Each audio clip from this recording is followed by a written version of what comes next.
ඔන්න අද මං ඔයාට කියලා දෙන්න හදන්නේ ගොඩක්ම ලේසියෙන් හදාගන්න පුළුවන් රසම රස ක්‍රිස්පි ස්නැක් එකක්. පොඩි බඩකින්නට කන්න හදාගන්නත් පුළුවන්. ඒ විතරක් නෙමෙයි පොඩි අයට දෙන්නත් පුළුවන් මේ විදිහට හදාගත්තම. දවසක් දෙකක් වගේ ඔයාට තියාගන්නත් පුළුවන් මේ ස්නැක් එක හදාගත්තම ක්‍රිස්පිව. මුකුත් වෙන්නේ නැහැ, පෙඟෙන්නේ එහෙම නැහැ. හදාගන්නත් ගොඩාක්ම ලේසි. එහෙනම් ඉතින් අපි බලමු කොහොමද හදාගන්නේ කියලා. මං අරගත්ත දේවල් ටික සුපුරුදු පරිදි ඩිස්ක්‍රිප්ෂන් බොක්ස් එකේ දාලා තියෙන්නේ. ඉස්සෙල්ලාම මම වතුර අඬු කෝප්පයක් වගේ එකතු කරගන්නවා. මිලිලීටර් වලින් නම් 350ක් 400ක් විතර. ඒකට ලුණු තේ හැඳි 4න් එකකුත් එකතු කරගත්තා.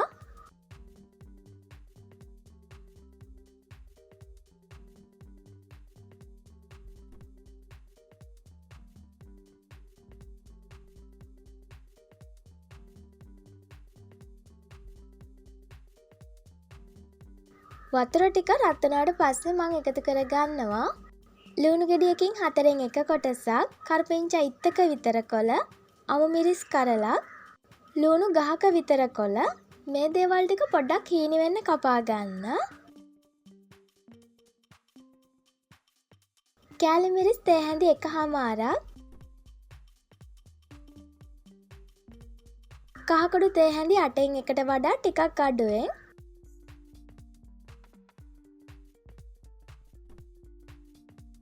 ඊට පස්සේ මම එකතු කරගන්නවා රුලන් ග්‍රෑම් 100ක්. ගින්දර ටිකක් අඩු කරගන්න. ඔන්න දැන් පුළුවන් ඔයාට මේ ටික සේරම එකට අරගන්න පුළුවන් ගාන එනකම්ම ලිපේ තියාගන්න.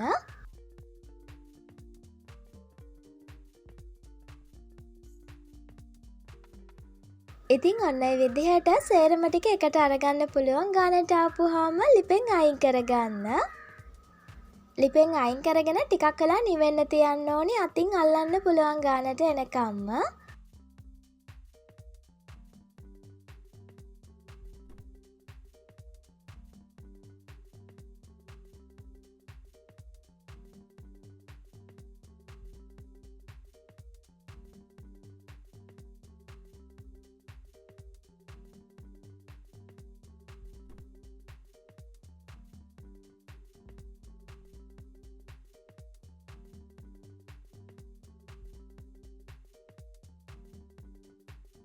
විනාඩි 15ක් විතර යනකොට මෙන්න මේ විදිහට අතින් අල්ලන්න පුළුවන්.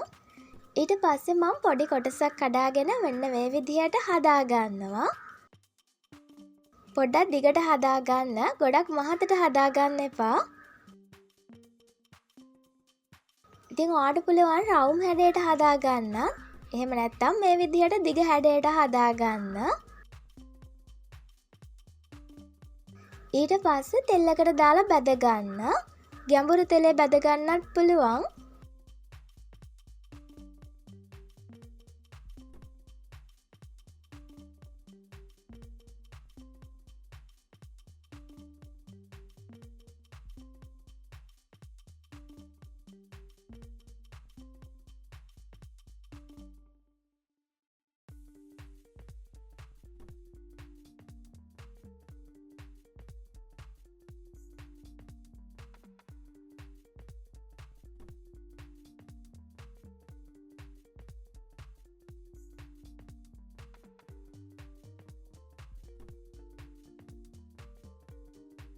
ගින්දර සාමාන්‍ය ගානට තියාගෙන ක්‍රිස්පි ලෙවල් එකට එනකම්ම බැද ගන්න.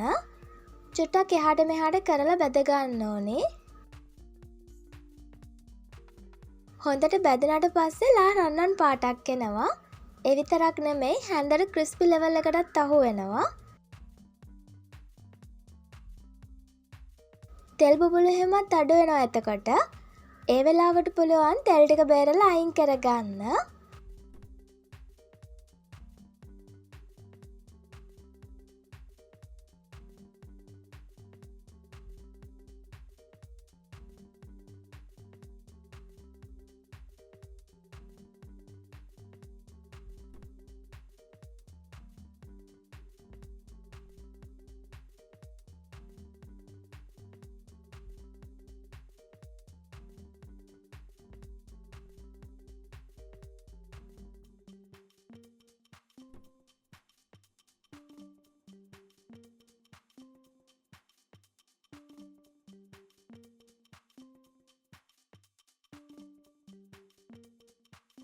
ඉතින් ඔන්න ඔය විදිහට ඔයාට රසම රස ක්‍රිස්පි ස්නැක් එකක් හදාගන්න පුළුවන් ගොඩක්ම ලේසියෙන්. කර කර ගාලා කන්නත් පුළුවන්. පෙඟෙන්න එහෙම නෑ මේ විදිහට හදාගත්තම.